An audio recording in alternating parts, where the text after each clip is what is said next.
Hi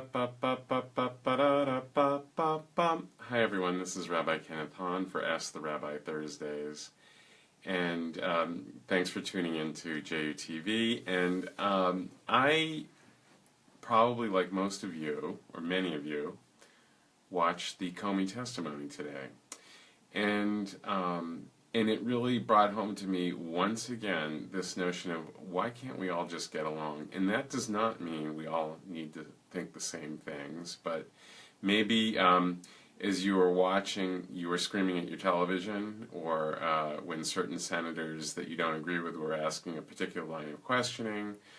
And if you didn't tune in, you'll probably tune in tonight, and you will probably also tune in to your preferred news source, whether it's MSNBC on one side of the spectrum, or Fox News on the other, or CNN in between, or maybe a broadcast network, or maybe you go to HuffPost or The Grudge Report.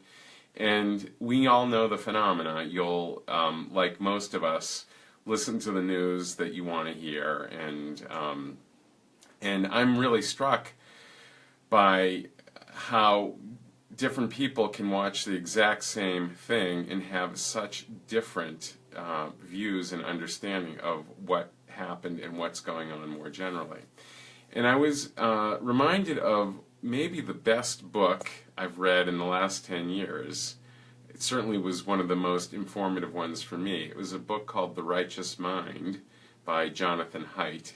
His last name is spelled H-A-I-D-T. And he was, at that time of writing the book, a professor at the University of Virginia. A moral psychologist is what he called himself. And now I believe he's at the business school, I believe, at NYU.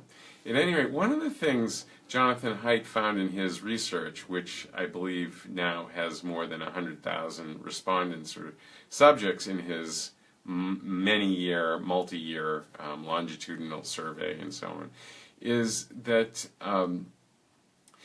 people basically do not get argued into a position that they oppose. They just don't. It's very, very rare. He likened the rational mind to a mahout or an elephant driver, and more core visceral feelings that we have, which really, he argues, come from culture and even beyond that, ultimately from biological imperatives way back when. These drives, or leanings as he calls them, moral leanings, are way more powerful. They're the elephant, and the righteous mind is the elephant driver. And occasionally the elephant will go where the driver wants it to go, but more often than not it goes wherever the heck it wants, because it's the elephant.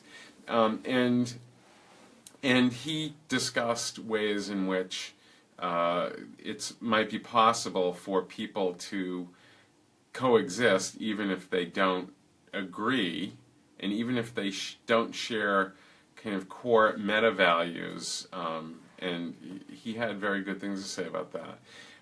Basically, he observes the phenomena that we're all too familiar with now. People, for example, tend to homogenize where they live and what they listen to. We all know people tend to, if they can, live and associate with people who think the same way they do. And that's certainly true of people in Congress who have a gang-like mentality, meaning I stick with my gang, the other people are the enemy gang, and we engage in gang-like behavior to support ourselves and to defeat the other side. And so we also listen to the news that we want to hear, and here I am on Facebook, and we know Facebook has algorithms to give you more of what they understand you like and want, and don't waste time with the other stuff. So if you look at news today that's from a news source other than the one you're accustomed to hearing, you might get very fed up, flabbergasted, and again, you might start yelling at the television if that's the source of the news you happen to be watching, TV news of one sort or another. So what are we supposed to do about this? Well, I was struck by something. A thought occurred to me. We say a blessing every morning in Judaism. It's part of the morning service. It's Elu Devarim. These are the things that are without limit. And then it goes on to list several things, and I'll just read them to you. There are things like honoring your mother and your father, or your mother and your mother, or your father and your father, honoring your parents, performing acts of loving kindness, arriving at the house of study on time, morning and as well as evening, showing hospitality to guests, welcoming the stranger, visiting the sick, providing for a couple as they marry, seeing to the needs of the deceased. And that's actually a very sacred one, because someone who is dead cannot see to his or her own needs. So it's a great act of altruism to do that, because you will not be repaid, at least not in this life. Praying with devotion, being a peacemaker, and then it says the study of Torah is greater than all of these, because it leads to them all. So I come back to this and say, the most fundamental thing I think we need to do is work on ourselves. And in Judaism, one of the key ways we do that is by studying Torah. It can be a collective process where you can actually engage in disputation in a civil way and find that you, even if you don't convince somebody of your way of understanding something, you gain greater insight into who that person is and have a deeper connection with that person by virtue of having studied together.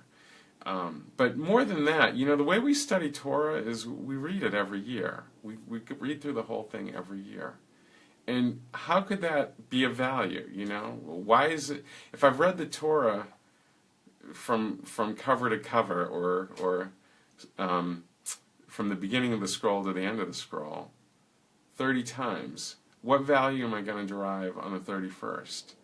And the truth of the matter is, it's a great source, and whether or not you believe it's the Word of God doesn't really matter. It's a great source. It's a great source of wisdom among many great sources of wisdom.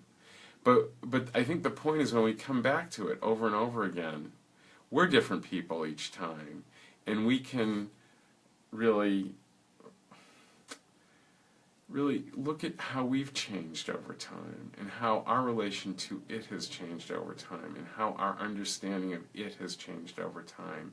And if we can see that in ourselves, and we can see that somebody else, may see things very differently than we do, but they're a work in progress just like we are.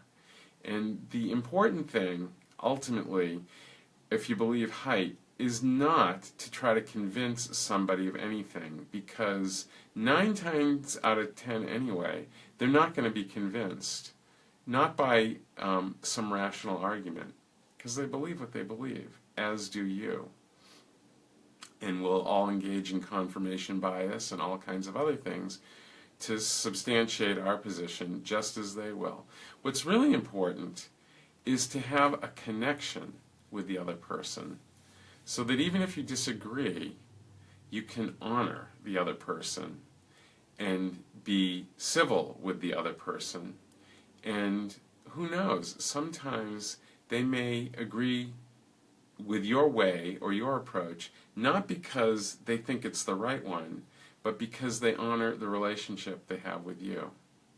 So that's what I wanted to say today. I hope we can get a little bit more of that in Congress. And if that's too high an expectation for our Congress people, then maybe you with your neighbor, who maybe doesn't see the world exactly the way you do. So this has been Rabbi Kenneth Hahn for JUTV and Ask the Rabbi Thursdays. And if you like this, please share it with friends and family. And please tune in next Monday for Music Mondays. Have a great weekend and a great restful Shabbat. Bye-bye.